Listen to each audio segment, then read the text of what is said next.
বন্ধুরা, প্রস্তুত হয়ে যান মহাবিশ্বের এক বিস্ময়কর যাত্রায়, যেখানে অপেক্ষা করছে এক সময়ের সৌরজগতের নবম গ্রহ, বামন গ্রহের রহস্যময় জগৎ প্লুটো। ভাবুন তো, আমাদের চেনা 8টি গ্রহের বাইরেও একটি জগৎ ছিল, যা তার অদ্ভুত কক্ষপথ আর বরফের রাজ্যে লুকিয়ে রেখেছে কত না জানা কথা। এক রহস্যে ভরা বরফের গোলক, যা সূর্যের আলোয় ঝিলমিল করে ওঠে, কিন্তু তবুও সেখানে ঘুটঘুটে অন্ধকার। কে এই প্লুটো? কেন তাকে গ্রহের তালিকা থেকে বাদ দেওয়া হলো? তার বরফের পাহাড়, হিমশীতল উপত্যকা আর রহস্যময় চাঁদগুলোই বা কী গল্প বলে? বিশ্বাস করুন, প্লুটোর এই জগৎ এতটাই ইন্টারেস্টিং যে আপনি জানার জন্য অনেক কৌতূহলী হয়ে উঠবেন। তাই আর দেরি না করে চলুন একসঙ্গে ডুবতে এই বামন গ্রহের অবাক করা ইতিহাস এবং তার না জানা রহস্যের দিকে। চোখ রাখুন পর্দায়, কারণ প্লুটোর জগৎ আপনাকে মনোমুগ্ধকর করে রাখবে। তো চলুন কথা না বাড়িয়ে ভিডিওটি শুরু করা যাক।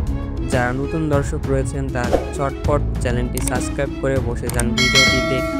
তো চলুন ভিডিওটি শুরু করা যাক।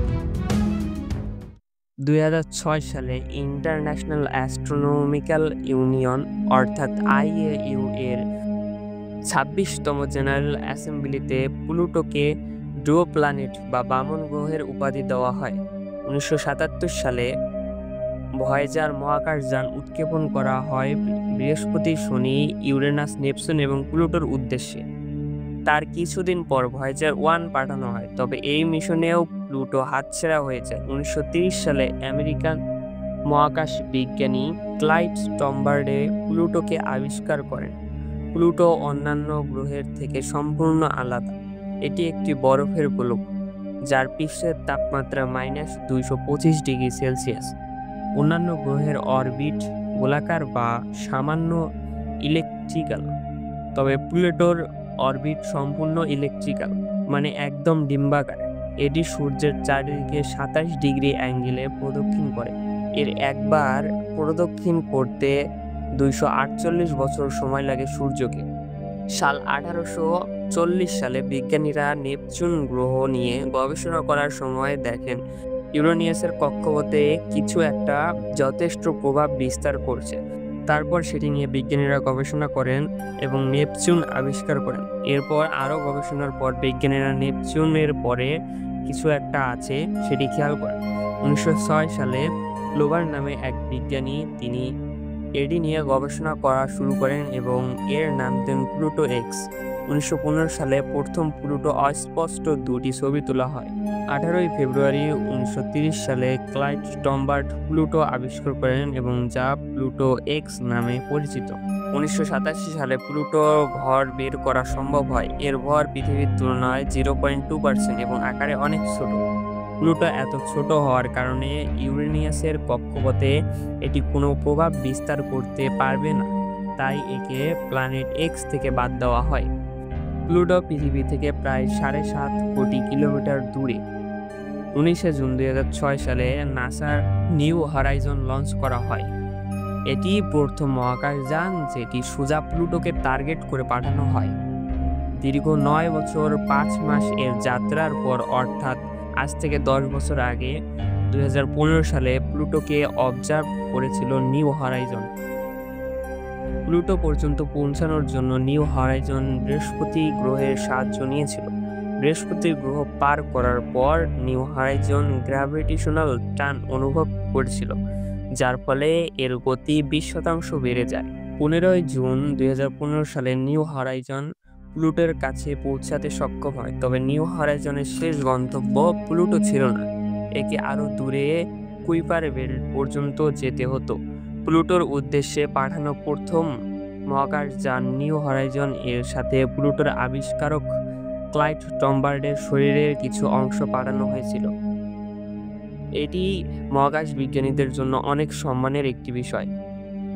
কিন্তু 2005 সালে আরেকটি গ্রহের খোঁজ পাওয়া গিয়েছিল, যা প্লুটো থেকে অনেক দূরে অবস্থান করেছিল, আর এর নাম রাখা হয়েছিল এরিস। 2006 সালে 26তম অ্যাসেম্বলিতে মহাকাশের যে কোনো কিছুকে গ্রহ বলার জন্য কিছু নিয়মের উল্লেখ করা হয়েছিল। এগুলো হলো: নাম্বার 1, কোনো কিছুকে গ্রহ বলা যাবে তখনই যখন সেটি সূর্যের চারদিকে বা নিজ কক্ষপথে সূর্যকে প্রদক্ষিণ করবে। নাম্বার 2, তার কাছে যথেষ্ট ভর থাকতে হবে যাতে এটি নিজেকে গোলাকার অবস্থায় রাখতে পারে।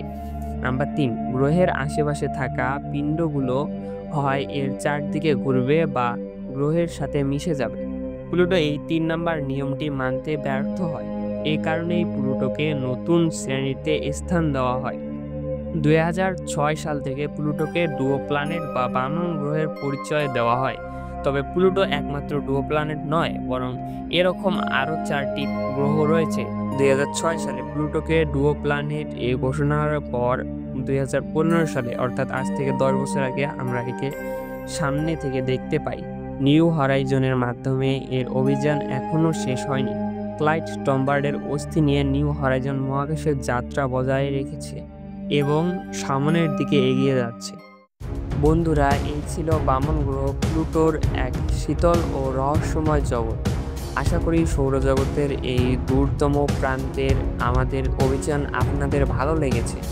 যদি এই বরফ ঢাকা গ্রহের রহস্য আপনাদের সামান্যতম কৌতূহলী করে থাকে, তাহলে এখনই আমাদের চ্যানেলটি সাবস্ক্রাইব করুন, কারণ মহাবিশ্বের আনাচে কোনাচে লুকিয়ে থাকা আরও কত বিস্ময়কর আর অজানা তথ্য যে আপনাদের জন্য অপেক্ষা করতেছে তা কেবল সময়ই বলবে। নতুন ভিডিও নিয়ে খুব শীঘ্রই আমরা আবার আসছি, তাই চোখ রাখুন আমাদের চ্যানেলে। তো আজকের মতো এ পর্যন্তই। আমাদের চ্যানেলটি সাবস্ক্রাইব করতে ভুলবেন না। নিজে ভালো থাকুন, নিজের পরিবারকে ভালো রাখুন। ধন্যবাদ সবাইকে। আল্লাহ হাফেজ।